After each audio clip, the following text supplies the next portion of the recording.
E que bom, todo mundo voltando. Que bom, sejam bem-vindos e bem-vindas novamente.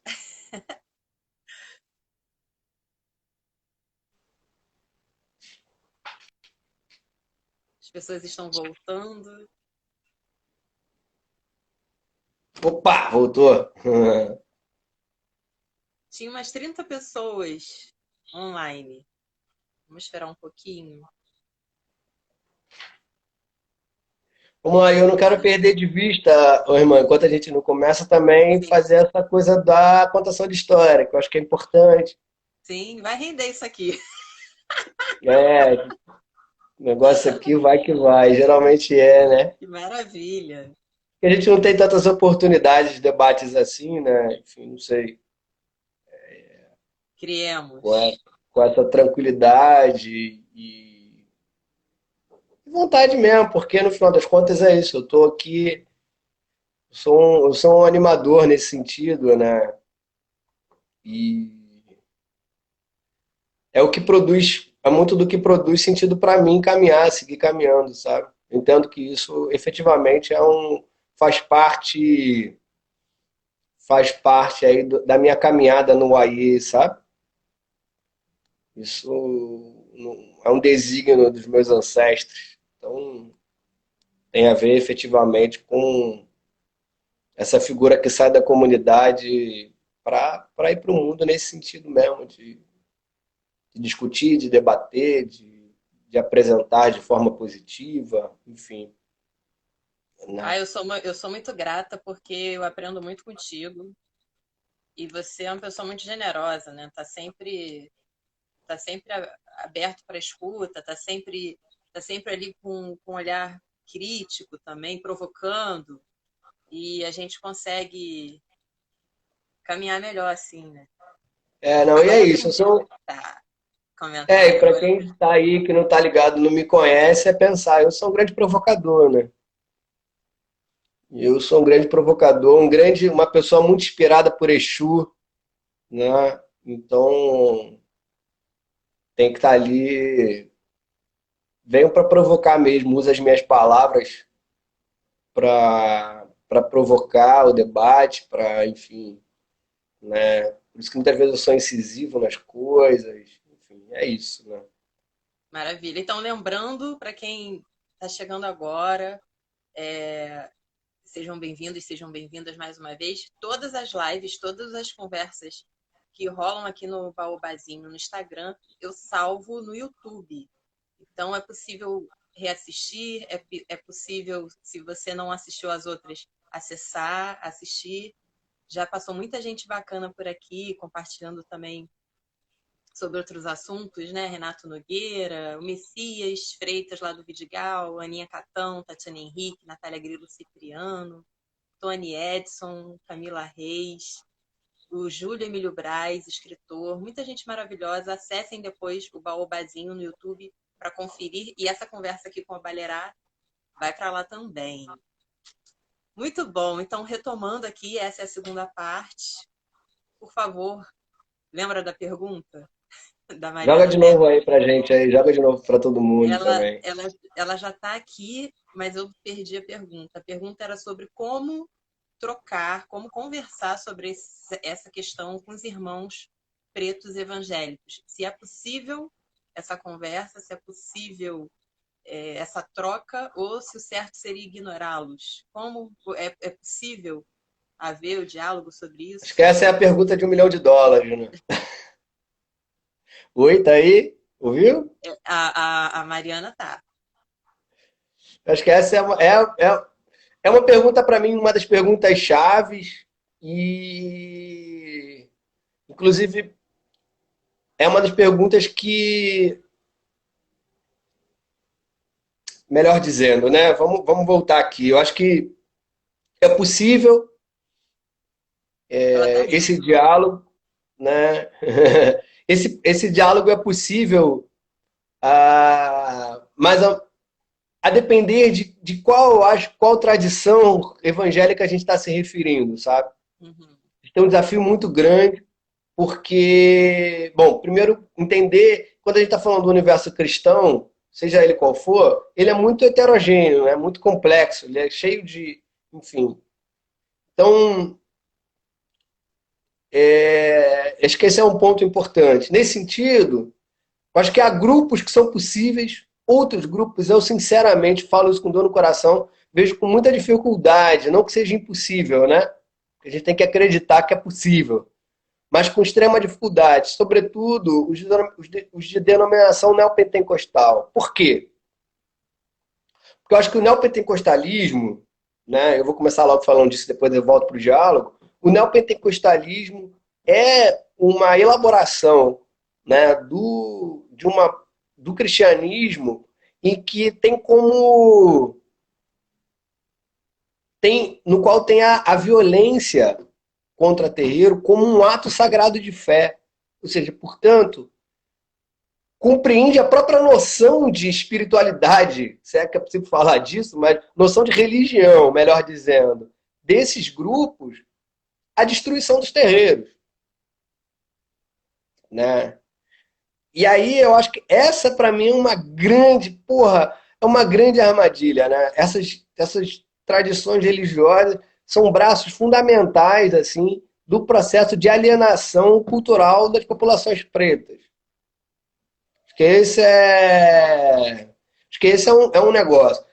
Já, mas importante dizer, estou dizendo assim, como talvez um máximo, um limite que a gente observa, né? Agora, todos os cristãos, de um modo geral, com níveis diferenciados, né, tem, em algum nível, o processo de demonização das religiões de matriz africana. Todas, sem exceção. E aí, portanto, eu estou falando dos católicos. É importante dizer, porque há uma noção a partir desse mito do sincretismo religioso, o mito, essa ideia da democracia racial, essas grandes falácias, que coloca no campo da religião os católicos como alguma coisa mais próximos ou não. De qualquer modo, são também responsáveis por isso, né? E fazem Enfim. isso também por estarem atrelados a projetos de poder, né? De dominação. Sim. De Agora, expansão de dominação. acho que esse é um ponto, primeiro, né? Acho que existem grupos, eu digo um deles, acho que há o neopentecostalismo, os neopentecostais, né? E nesse processo são, acho que, grandes incentivadores, né? Que vai colocar a gente contra a gente mesmo. Ou seja, de um modo geral, o cristianismo, em níveis diferentes, tem como um dos efeitos acabar colocando a gente contra a gente mesmo. Do ponto de vista pensando a tradição do terreiro com as pessoas pretas propriamente ditas. Devido a esse processo de afastamento, né? Aí é sempre bom lembrar, não existe escravidão sem religião. Não existe processo colonial sem o braço da igreja. Os missionários. Os grandes missionários, enfim. Uhum. Agora, eu acredito que a categoria de racismo religioso é uma ferramenta interessante, é uma arma interessante para a tentativa de abertura a diálogos com pretos de determinados setores. Por que eu acho isso? Porque quando a gente fala de racismo religioso, a gente tá falando de uma coisa que, antes de falar do religioso, tem um outro fenômeno que é o próprio racismo. Então, e ao entender a violência contra o terreiro nos termos do racismo religioso, faz com que a gente aproxime os processos de violência. Dito de outra maneira, vou tentar aqui exemplificar, né? Quando a gente fala de racismo religioso, me parece mais plausível a gente compreender que o mesmo gatilho, o mesmo dedo, ou melhor dizendo, que aperta o gatilho do fuzil dentro de uma favela, é o mesmo dedo que aperta o gatilho do fuzil dentro dos terreiros. É possível a gente pensar, né? Acho que abre um campo comum que nos convida a pensar que faz tudo parte de um mesmo projeto de poder. Sim, total. Que não é possível pensar, né, a violência ao terreiro deslocada da violência que acontece dentro das favelas, que acontece com as mulheres negras na hora do parto, com a violência obstetrícia, As crianças dentro da escola. com as crianças dentro da escola. Está tudo interconectado, nos permite, cria um campo que nos compreende que é o seguinte: a única possibilidade de a gente viver enquanto pessoa preta é a destruição de todas as manifestações, expressões do racismo.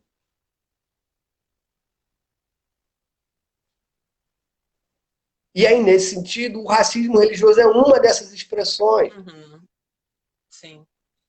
Então, eu acho, e tenho experiências nesse sentido de diálogo com lideranças, né, lideranças evangélicas e católicas, que tem me colocado com um certo, às vezes dá um certo ânimo, aquele fôlego a mais, assim, que diante de tanta violência, e aí a gente vê, a partir da categoria de racismo religioso propriamente dita, a criação de diálogos com pessoas pretas. Com todas, evidentemente que não. Mas eu acho que, inclusive, as pessoas de tradição mais tradição religiosa mais afinada à ideia de uma religião que só faz sentido na destruição do terreiro, a partir do diálogo que coloca tudo no mesmo campo. Porque se ainda hoje o terreiro é visto como algo ruim, o imaginário social total, independente se a pessoa, independente da religião ou aqueles que nem professam fé, está no imaginário social ainda hoje que o terreiro é um lugar que se faz o mal. Sim.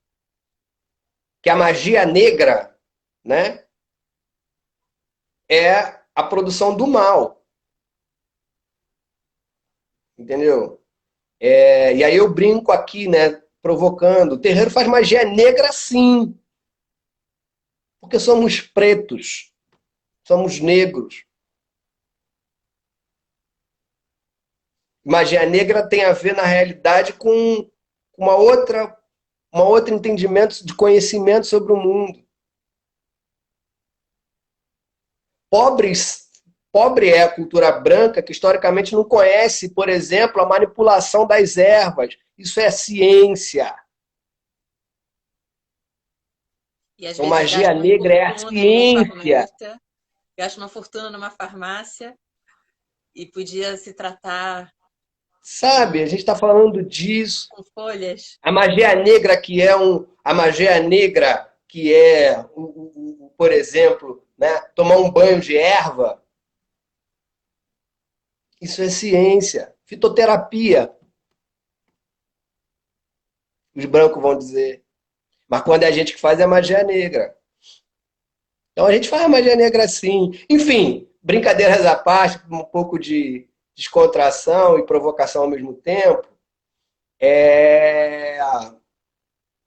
Me perdi agora no que eu estava me. Enquanto você vai lembrando, a Mariana Pérez escreveu: a violência do racismo, os evangélicos também sofrem. E aí a Missilene, a professora Missilene respondeu: a diferença é que não invadem as igrejas, mas nossos terreiros são invadidos. E aí a Mariana concordou. Sim, sim. Isso é uma coisa muito que eu aprendo muito com meus irmãos. Assim, eu tenho vários, que quem não sabe, eu tenho muitos amigos evangélicos e assim pretos e há um discurso comum em todos eles, né, da experiência do racismo no espaço da igreja.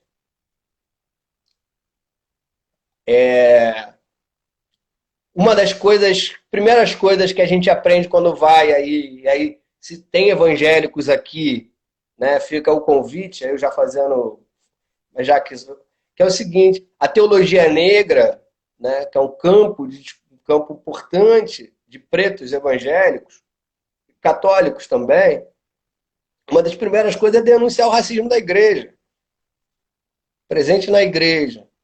O que eu tenho de histórias de amigos de sofrimentos absurdos no espaço religioso da igreja não está no gibi. Né?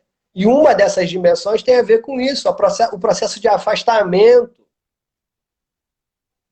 O processo de afastamento dessas populações das suas tradições, das suas tradições locais, do seu entendimento sobre o mundo. Né? A Neuza Santos, foi, né, uma grande psiquiatra preta, importantíssimo na área da psicologia,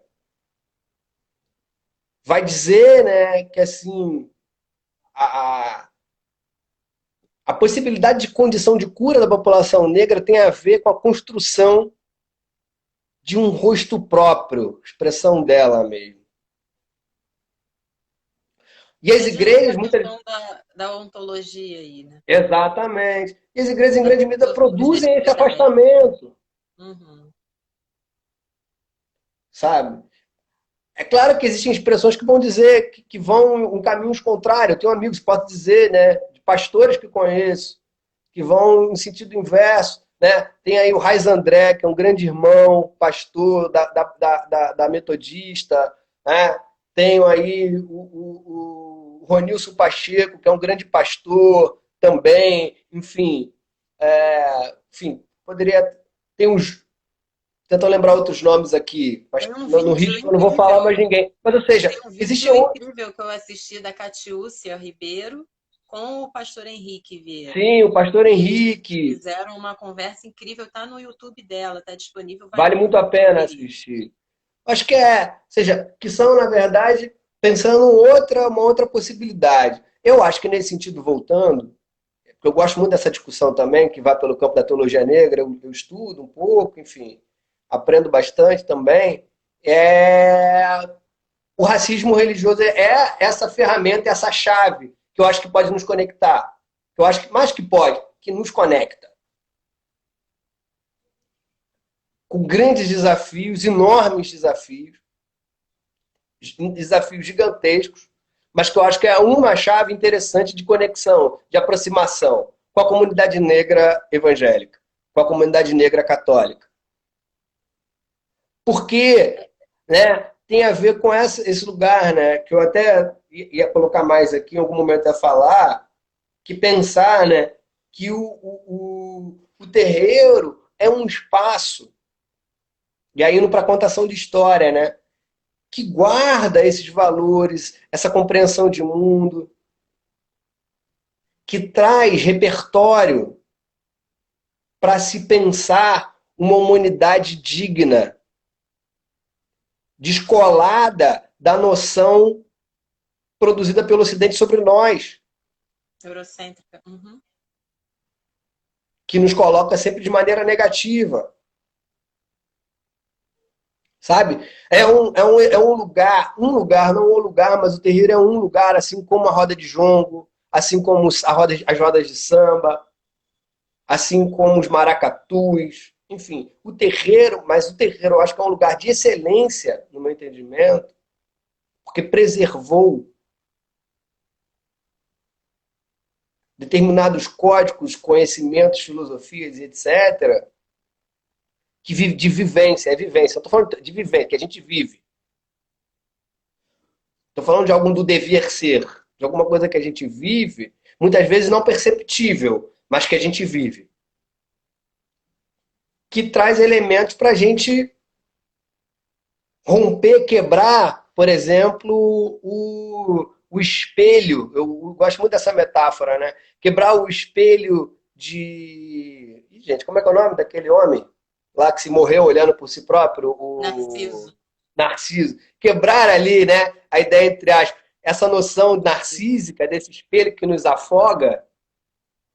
Quebrar o espelho, quebrar literal, é romper mesmo, com o espelho de Afrodite e se apropriar do Abebé de Oxum, que vai refletir a nossa consciência, a nossa própria consciência, que é a nossa ancestralidade. É.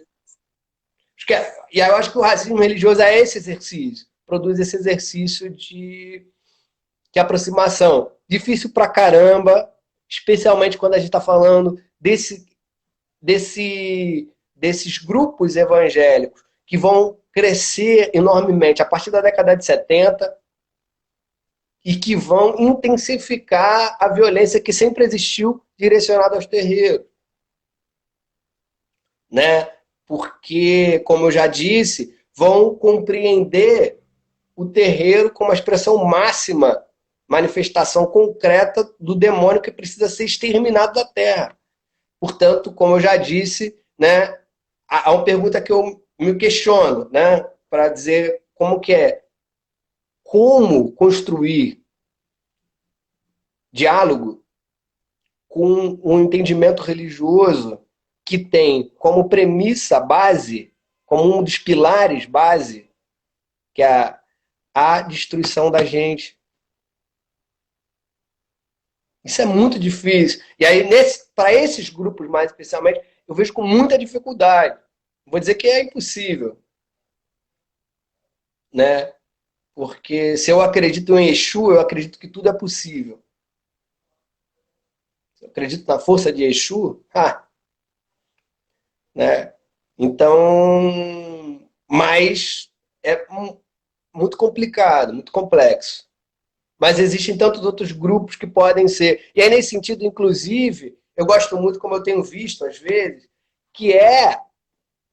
Aí é a provocação que eu sempre faço, que é o seguinte: quando a gente vai falar nesses termos, é colocar também a responsabilidade deles, dos pretos evangélicos que, vamos dizer assim, passam a compreender esse fenômeno e se aproximar verdadeiramente, a discutir com os seus. Que aí é uma outra parada também. Né? Que aí é a produção deles produzirem o próprio enfrentamento. Eu acho que o enfrentamento é inevitável. Porque o enfrentamento é inevitável. Inevitável. Agora, volto a dizer, assim, é uma ferramenta fundamental de despotencialização preta o racismo religioso. Total, total, total.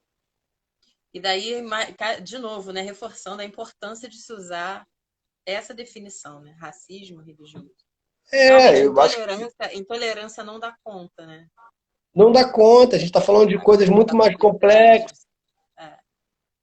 Está falando de dimensões muito mais. Eu acho que é isso. Assim, eu gosto muito dessa noção de racismo religioso, porque eu acho que ela provoca, naturalmente, a gente pensar os pretos que são maioria, que as igrejas evangélicas são de maioria preta. Entendeu? São de maioria preta. Quantitativamente, o número maior são os evangélicos. Né? Tem um livro de um pastor chamado Marcos Davi, um pastor preto, bem interessante, que ele chama, o título é muito provocativo para ele, A Religião Mais Negra do Brasil. É o título. Então, assim. A religião mais negra do Brasil. A religião mais negra do Brasil. E, assim, eu acho que se a gente se pensa enquanto povo, se pensa efetivamente enquanto povo, a gente tem que enfrentar essa parada.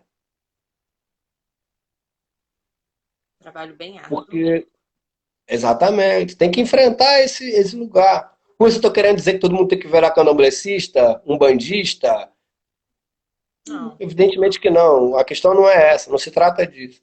Porque se trata de pensar as tradições religiosas como os terreiros como, na verdade, um patrimônio que preserva uma outra percepção sobre o mundo. Percepção sobre o mundo essa que, por ser construída por nós, pretos, nos dá muito mais elementos para se repensar os termos.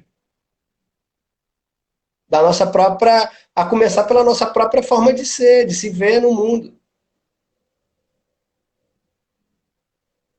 Disso, a partir disso, pensar as próprias relações, repensar as próprias relações. Repensar as relações de gênero, né? Repensar as relações de gênero. Por que De que, onde sabe? partem as suas referências? Hã? Sim. Até as referências, né? De onde partem as suas referências? Eu estou bem atenta. O Folhagem é um exemplo, né? No Folhagem, toda sexta-feira, eu compartilho uma dica literária infantil e infanto-juvenil, mas todas as autoras, todos os autores são negros. E com isso eu estou querendo desqualificar o branco que escreve história preta? Não, mas aqui, nesse espaço, a matriz é essa, entende? Então, eu quero saber o que que o escritor, o que que aquela escritora está produzindo e trazer, até porque há pouco tempo mesmo, né, rolou um documentário sobre Marielle Franco e foi um escândalo, porque as pessoas negras começaram a cobrar porque que o diretor Sim. do documentário não era negro. E aí a resposta é que não temos um Spike Lee. É a resposta mais racista possível, né? Entendeu? Então, assim, antes que falem que não há escritores negros, escritoras negras fazendo literatura infantil e infanto-juvenil, deem uma olhadinha no Folhagem. É, não, por favor, recomendo. É, eu acho Dá que um é salve isso. aqui, ó. Entraram mais pessoas. Yasmin Alves, querida, Gabriela Macena, que tem um projeto lindo, Diz que eu fiz. Sigam o trabalho da Gabi. Razões Africanas aqui, que honra. Ah, que maneiro. Dário Firmino voltou. Tem uma pessoa em Intangumasa. Eu não sei se é assim que Então, Gumada, é pronuncia. isso mesmo. Desculpa. Queridona. Escreveu aqui, benção. Benção, o Balerá. Sempre Você falando vê, muito bem. queridona. A Rose Então, escreveu. Gumada. O Rose Guimarães escreveu. Padre Gege, o Padre GG, está Padre sofrendo com, GG. está sofrendo com racismo dentro da igreja. Foi impedido de lecionar na PUC silenciosamente. É. Padre GG é um grande, aí, uma grande referência aí da luta contra o racismo dentro da Igreja Católica. Conheço pessoalmente, né? Tem uma relação, enfim. E ele é só um exemplo aí dos padres que, como tantos outros, que lutam contra o racismo dentro da igreja que vão sofrer com isso, né?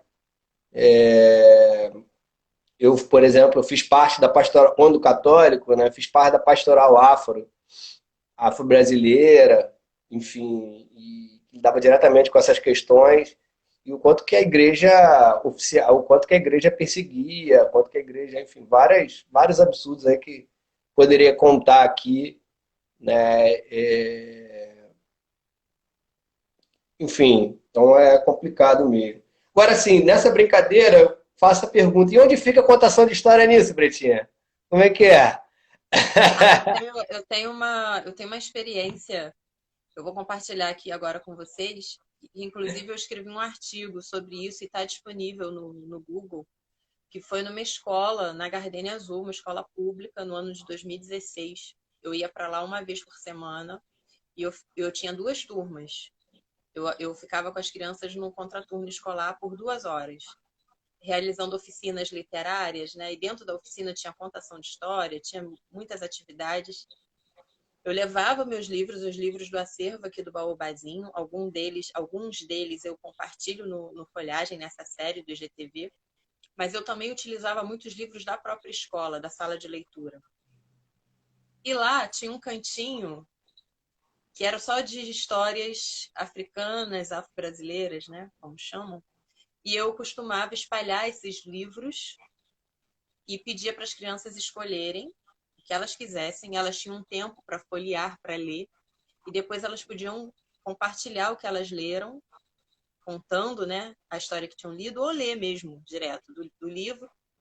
E uma menina pediu, numa certa vez, para ler a história que ela tinha escolhido. E a história foi essa aqui: Adorável Menina, do Marcelo Pestana. Inclusive, eu comprei há pouco tempo, eu corri muito atrás desse livro porque eu nem lembrava do nome. É uma coleção, Lendas e Deuses da África. E simplesmente ela começou a ler. E é a história de uma menina chamada Oiá, uma menina que é filha de um grande caçador. E ela vive muito feliz com esse pai, ela admira muito o pai. E um dia ele morre. E quando ele morre, ela decide fazer todas as comidas que ele mais gostava. Ela separa todas as ferramentas, todos os instrumentos dele de trabalho. Ela embala tudo, envolve tudo num pano e leva para a mata, lugar onde o pai trabalhava, escolhe a árvore mais bonita e organiza, arruma todos esses objetos ali, aos pés daquela árvore. E também arruma os alimentos, né, que ela preparou. E os caçadores todos da região, que eram muito gratos, que tinham aprendido a arte da caça com o pai dela, eles se reúnem também nesse local. E ela dança por 7 dias e 7 noites. Só que no momento em que a história chega a essa parte das comidas, a menina olhou para mim, quinto ano, eram crianças do quinto e do quarto ano. Ela olhou para mim e falou: tia, mas isso não é macumba, não? Que inclusive é o título do artigo. E aí eu não costumo interromper a história. Quando eu estou em atividade com as crianças, elas perguntam. Eu não sou uma pessoa que eu sigo a história direto como se eu não estivesse ouvindo a criança. Eu gosto da interação, né, com os pequenos. Mas nesse momento, ela estava tão assustada, com o olho tão aberto, que eu achei melhor dar uma pausa na história que ela estava contando e comecei a perguntar para as crianças se elas conheciam alguém que tinha morrido, quem era essa pessoa. E começou: meu tio, minha vizinha. E aí eu comecei a pedir que eles contassem como tinha sido a despedida dessas pessoas. E cada um falou uma coisa. Eu não pude ir, minha mãe não deixou. Eu fui, tia. Tinha café, tinha cerveja. As pessoas ficavam lá falando baixinho. Cada um contou, relatou alguma coisa. Aí eu falei: tá. Como deve ser, a gente sabe que essa história é africana, né? Eles sabiam desde o início dos encontros que as histórias todas que eu compartilharia com eles seriam histórias africanas ou da diáspora negra. E aí eu falei: tá, como os indígenas, e olha que existem muitas etnias, né, muitos grupos, como eles devem se despedir dos seus entes queridos? E aí a gente começou a viajar, e as crianças começaram a perguntar: e os chineses? E os holandeses? Cada um saiu falando uma coisa. Pois é, a gente está lendo uma história que está acontecendo num lugar chamado Queto, não é isso? Então, essa aqui é a maneira que ela encontrou de se despedir do pai dela. Se é macumba, se não é macumba, eu acho que isso não deve ser a questão. Foi a maneira que ela encontrou de se despedir do pai. Dançando, preparando as comidas que ele gostava de comer, compartilhando isso. E nessa obra aqui, em momento algum, aparece... Há algum tipo de insinuação para que você se converta, para que você se inicie. A palavra religião acho que nem aparece, entende? E eu achei tão especial esse momento, inclusive foi de muito desenvolvimento mesmo para mim, porque ela virou para mim, e ela era uma criança evangélica. Ela virou e falou assim: tia, eu quero levar esse livro para minha casa, eu quero ler essa história de novo. Aí ela prosseguiu a história, e quando acabou a história, ela estava assim, querendo de novo. As crianças, quando elas gostam muito de alguma coisa, elas fazem isso. Elas ficam ali 1000 vezes Sim. repetindo aquele filme, aquele desenho, aquela brincadeira. E aí, quem controlava o empréstimo nessa sala de leitura era a diretora da escola. E aí eu fui conversar com a diretora e eu fui explicar do que se tratava. Porque eu pensei: pode acontecer algum problema, pode ser que o pai e a mãe acabem aparecendo aqui depois para reclamar. E eu fui conversar com a diretora, inclusive para me colocar à disposição se isso acontecesse. Por quê? Eu só ia à escola, aquela escola eu ia toda quarta-feira. De repente eles poderiam aparecer num dia, num horário que eu não estivesse lá. E isso não seria um empecilho. Eu poderia marcar um dia, um horário e tal. E a diretora: não, deixa comigo, tá ótimo, não sei o quê. E um outro dado interessante é o seguinte: eu fui trabalhar nessa escola por conta de um edital que eu escrevi, né, que era um projeto que existia de uma parceria entre a Secretaria de Educação e a Secretaria de Cultura. E eu fui trabalhar em 4 escolas. E nas 4 escolas eram oficinas, eram 80 oficinas, e as escolas é que selecionavam as oficinas que elas queriam. Então tinha teatro, tinha dança, tinha música, palhaçaria, tinha muita coisa. E tinha a parte de literatura. E as 4 escolas que escolheram o Baobazinho falaram assim, as diretoras, as coordenadoras pedagógicas falaram assim, eu escolhi teu trabalho porque aqui a gente não sabe lidar com o assunto. A gente não sabe lidar com a questão racial. A gente não tem especialistas na área, é tudo muito novo para a gente, novo no sentido de... Porque essa questão não é nova, né? Racismo é uma coisa que está aí há séculos, mas assim, existe uma lei, né? Foi promulgada em 2003, a 10.639, que tornou obrigatória a inclusão de ensino de história da África e da luta do povo negro no Brasil. Só que muitas escolas não cumprem e realmente não tem um corpo docente preparado, né? Enfim, tem várias questões aí também. Muitas direções mesmo são cristãs também, dificulta ainda mais o acesso a esse tipo de tratamento. Eu sei que essas 4 escolas, e nas 4 escolas eu escutei, a gente está chamando você porque a gente ainda não sabe como fazer. E a gente entende que é fundamental que histórias negras estejam aqui dentro. E aí, dentro da própria escola, tinha material como esse, que eu mostrei para vocês, né? Mas é isso, eram histórias que ficavam no cantinho, na prateleira, pegando poeira, sabe? Não eram... Essa tua história ela é perfeita, né? Eu quando estava pensando como caminhar, né, para essa live aqui, eu lembrei desse artigo que você escreveu, né? Lembrou? E bacana você trazer. Lembrei. Bacana tu trazer ele aqui pra gente, porque me permite falar uma coisa que é esse momento de virada para pensar racismo religioso e contação de história, que é o seguinte, né?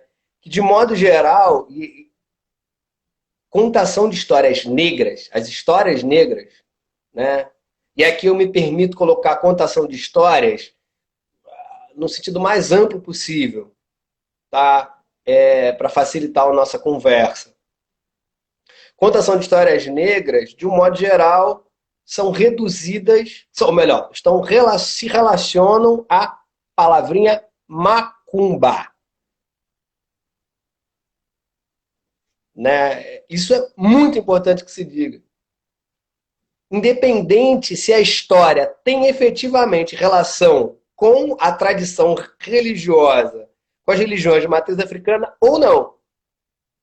Se são histórias negras, elas têm uma associação muito direta com macumba. Ou seja, tudo é macumba. E é importante que se diga macumba e não religião de matriz africana, porque a categoria macumba nesse sentido, ela é importante porque percebe há uma homogeneização, é tudo a mesma coisa, que é tudo demônio, é tudo expressão do demônio. Né? E aí, isso é muito interessante, porque nos permite pensar a importância que se tem de discutir racismo religioso novamente. Porque, querendo ou não, atravessa, inclusive, para pensar um ambiente escolar, produção de material pedagógico que não necessariamente está relacionado ao aspecto que aqui na diáspora vai entender como religião. Mas ela vai impossibilitar a construção disso. Porque, novamente, tudo se relaciona, se resume a macumba. E aí, pronto, se cria um universo de... Tem um exemplo muito interessante que não pode ser acessado. E aí, por exemplo, em 2012, se eu não me engano, olha, já tem um tempinho isso aí, mas assim, teve uma grande repercussão, não lembro agora em que lugar, uma escola em algum lugar do país, não era o Rio de Janeiro, que fez um projeto sobre sobre cultura africana. E aí, os pais dos alunos evangélicos fizeram um movimento dentro da escola para que eles não fizessem parte do projeto pedagógico. E se organizam mesmo. sabe? E aí essa é a grande relação, porque há uma, perceba aqui, né? A gente já discutiu muito sobre a questão da religião de matriz africana propriamente dita, né? Então sabemos aí, de modo geral, como que ela é violenta, quanto que agride, né? A gente fisicamente, moralmente, psicologicamente, patrimonialmente, como que ela impossibilita a construção de diálogos entre pretos para a luta contra o racismo e emancipação propriamente dita. Mas um outro elemento desse processo é o não acesso, a produção do não acesso, essa mentalidade racista que vai, no contexto brasileiro, pelo menos, não sei como é que funciona isso em outros países, vai definir muitas coisas como macumba,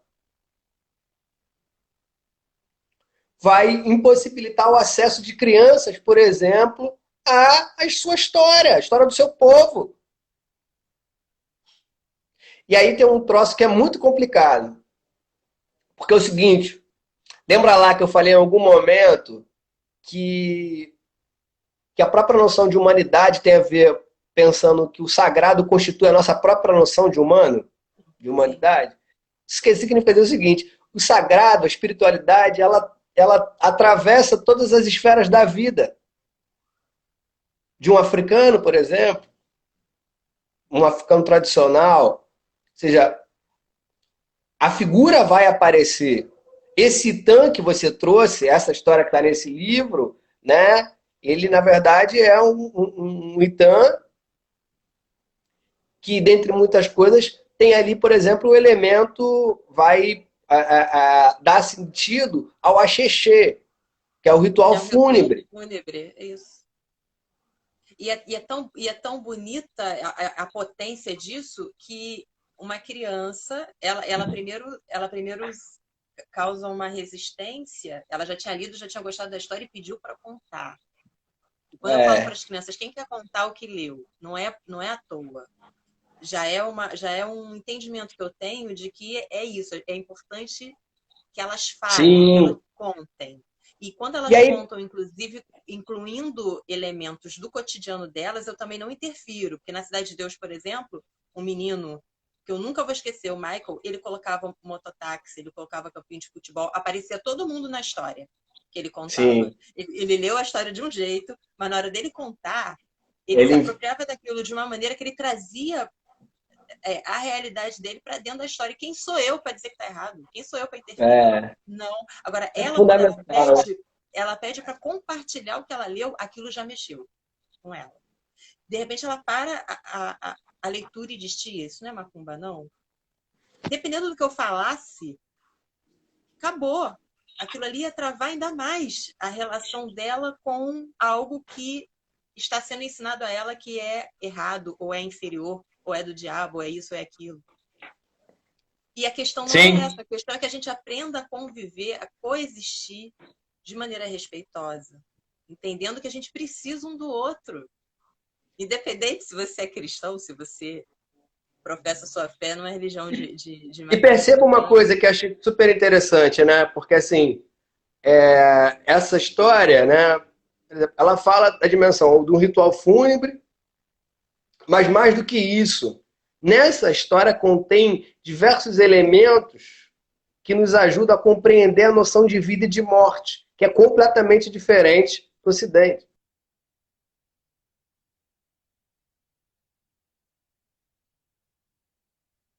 E travou um pouquinho tua imagem. Agora eu acho que voltou. Tá me Ai, tem ouvindo? vários comentários aqui, eu não tô conseguindo ler. Tô te ouvindo, agora voltou. Que é o seguinte, várias que ali contém, portanto, noção de mundo, concepção de mundo, do que é vida, do que é morte. Sabe, A tá ali. transmissão, a continuidade, porque tem a figura dela. Ela aparece, acho que como filha adotiva, eu não recordo, eu vou reler, é que eu quero fazer Isso. uma folhagem sobre esses livros. Mas tem a questão dos caçadores, que aprenderam a arte da caça. E a gente sabe a importância do mestre de ofício nas sociedades tradicionais africanas. E que essa transmissão ela se dá pela oralidade. E esses caçadores vão lá reverenciar esse mais velho, que é quem permitiu, quem possibilitou que aqueles novos caçadores existem, né? Esse ofício que é tão importante para a comunidade. Que não é Sim. predador. Eles vão retirar da natureza somente o que é indispensável à sua subsistência. Então são tantos aprendizados, né? São tantos elementos, tantas informações importantes, valores civilizatórios aí de novo. Isso, os valores civilizatórios. Perfeito. Ali. E aí tem uma coisa muito interessante, que era onde eu queria um pouco chegar, assim, dessa que assim, pensar a importância da contação de história. Eu me lembro aqui de uma das passagens do Molé Fechante, no livro Afrocentricidade, citando o Maulana Karenga, né? Em que vai falar exatamente da mitologia, né? E aí ele citando o Karenga, ele vai dizer, né, da importância da mitologia, da construção de uma mitologia que vai contribuir. Ele quer dizer assim que a construção de mitologias nossas, né, é fundamental para a construção de um projeto político, né, de um propósito que nos leve à real emancipação, certo? E aí, um dos lugares que a gente tem no contexto brasileiro, diferente, por exemplo, nos Estados Unidos, a gente tem a presença dos terreiros de maneira muito massiva. Portanto, a gente tem do nosso próprio território, né, que está materializado nesse caso nos terreiros, né, muito vamos dizer assim, dessas mitologias, né, que na verdade são os itãs, são os corpos, que é o corpo literário de Ifá, que são os Odu, por exemplo, está ali construções que estão ali para serem, que nos ajudam a criar um outro caminhar nessa direção tão violenta que é a diáspora, sabe? Tão violenta que mata a criança. De todas as formas. E as pessoas ainda tentam justificar as mortes dessas crianças. Tenta justificar o injustificável. O que é injustificável. E essas histórias, né, permitir que essas contas são elementos importantes, no meu entender, para, por exemplo, desde a tenra infância, pensar no espaço escolar, criar uma outra subjetividade humana, criar uma criança, né, que esteja efetivamente, como se fala hoje, empoderada. Mas é mais do que empoderamento, que ela tenha uma concepção sobre si profundamente poderosa. Sim. Se entenda efetivamente quanto uma pessoa de poder, sabe? Poder esse que o racismo, né, o sistema colonial vai criar várias formas para mitigação e a destruição desse poder. Né? Lembra aqui, falando de poder, é difícil, não tem como não lembrar do Garvey, né, quando ele diz de pé, raça poderosa. Né? Então, para colocar de pé esta raça poderosa, me parece que o terreiro tem um lugar importante. Ah, mas eu que não sou de terreiro, onde que fico? Você fica nesse lugar de entender esse lugar, de compreender esse espaço como um lugar de produção de conhecimento que é para todos nós, pretos, no meu entendimento, pelo menos. Isso era uma coisa que me preocupava muito, inclusive, né, por não ser iniciada, se eu poderia contar. Eu acho que tem coisas que tem a ver, no meu entendimento, isso é uma discussão, eu acho que isso é uma discussão, a gente conversou sobre isso. Acho que isso é uma discussão. Eu entendo que isso faz parte de um patrimônio negro, entendeu? Patrimônio cultural negro africano. Não, e você me falou isso. E no início do ano eu fui jogar. E aí a Lorixá disse para mim, olha, pode contar. e não pense você que o que você está fazendo também não é uma forma de estar trabalhando. Então, quer dizer, eu não sou iniciada, eu não tô dentro de um ilê, mas eu tô cuidando, eu tô atenta ao que eu tenho que fazer também. Não é porque eu não tô lá que eu não tenho responsabilidade. E as narrativas, as histórias, elas têm esse papel também de educar. Educar tanto quem está recebendo quanto quem está compartilhando. Porque Sim. não é algo vertical. Tem um griot, um jelly, melhor dizendo, um mestre da tradição oral, que é o Bonifácio Fogo. Tem uma entrevista dele incrível no YouTube, e ele diz, no Camarões, a gente aprende pelas histórias. A gente começa a aprender a contar história com 3 anos. E a gente é educado pelas histórias. É isso.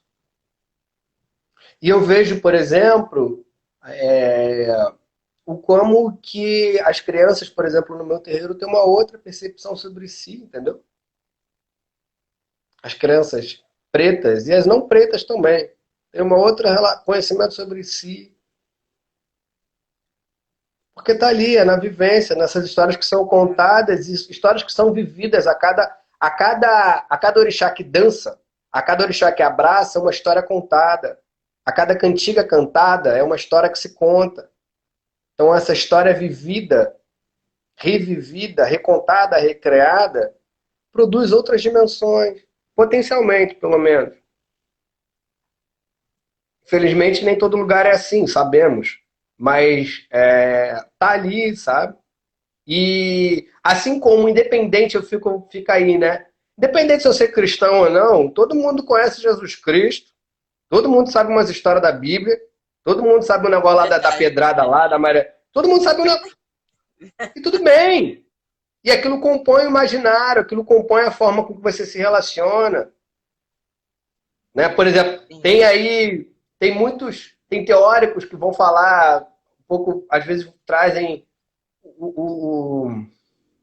essa coisa da outra face, né? Que é muito cristão, né? Essa ideia de, eu dou outra face. Sim. Como uma espécie de comportamento que se constrói, sabe? O comportamento esse que vai produzir uma relação mais na tentativa de um encontro e não de uma radicalização do enfrentamento. Sei lá, enfim. Seja, por que eles não pode compor esse imaginário social também, sabe? A expressão de mulheres, Sim. sabe? Das iabás, das orixás feminino, que vão trazer uma noção de feminino completamente diferente. De mulheres que vão à guerra, que guerreiam, que são portadoras de sabedoria. Sim.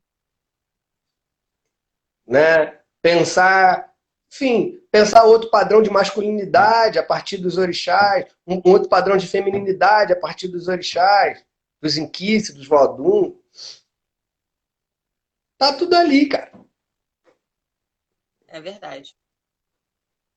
Sabe? Eu acho que é essa. E a contação de história, novamente, é um lugar disso, né?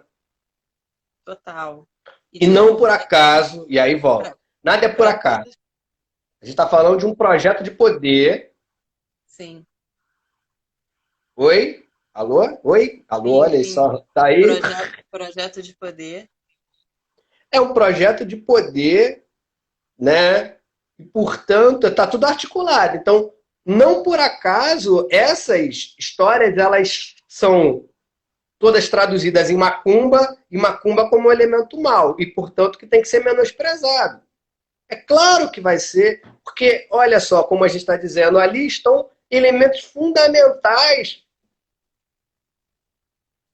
que possibilitam a gente se olhar, voltando lá a Neuza Santos, com o rosto próprio. Portanto, olhar com o rosto próprio significa, né, se entender enquanto portador de conhecimento, de cultura, entender a nossa beleza a partir de nós mesmos. E de autoria. Né? A autoria A é nossa, fundamental aí também. a nossa própria autoria. E, portanto, é pensar e agir a partir de nós mesmos, não a partir de outros referenciais. Sim, Quem define ou não sou eu. A relação da autonomeação é a noção da autodeterminação. Então, quando eu digo me chame de Obalerá e não pelo outro nome, mesmo com todo o respeito que eu tenho à minha mãe, etc, etc, tem a ver com isso. sim. Com essa recentralização. E assim, é muito interessante, lembrei do nome aqui agora, porque assim, quando eu falo tudo vira macumba, é impressionante. Eu tenho uma experiência, uma vez, de uma pessoa que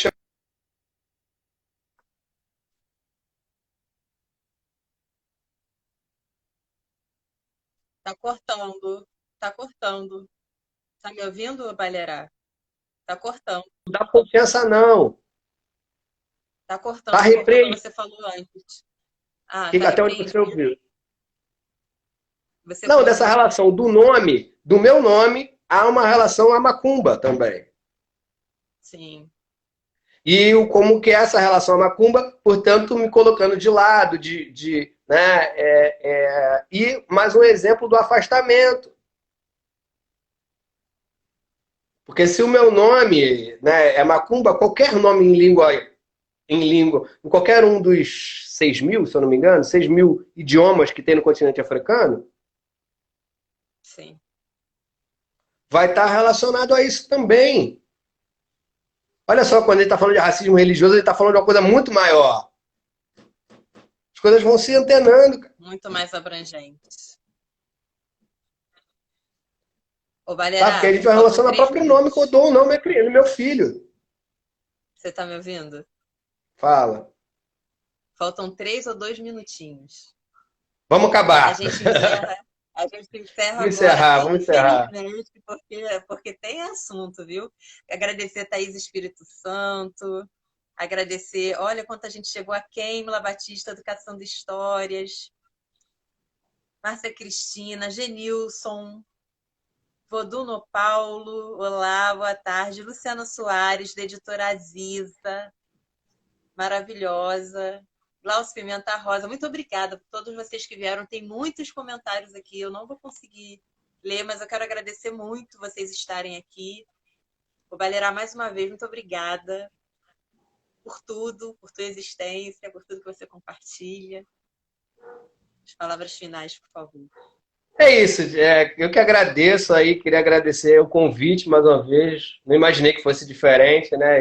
Essa conversa boa aqui entre a gente e todas as outras pessoas que estão e Tu passaram. deu aula. Agradecer, agradecer a todo mundo que, enfim, está aqui, né? Aos comentários. Eu confesso que eu vi poucos comentários, eu não lido muito bem, eu não consigo fazer, ou eu falo, ou eu leio. Então, assim, se eu não respondi aqui, mas sintam-se todos abraçados, beijados, né? Mais uma vez que, enfim, então eu queria agradecer, dizer, pô, me segue, como é que fala agora, né? Me segue lá, me É. compartilha, Ah, né? sim, sim. E vai tudo Tem lá uns pro textos, YouTube, hein, gente? Essa conversa vai aqui, tudo eu já, lá. eu já vou salvar no YouTube do Baobazinho. E vamos que vamos junto, né? Continuar aí, louvar o teu trabalho.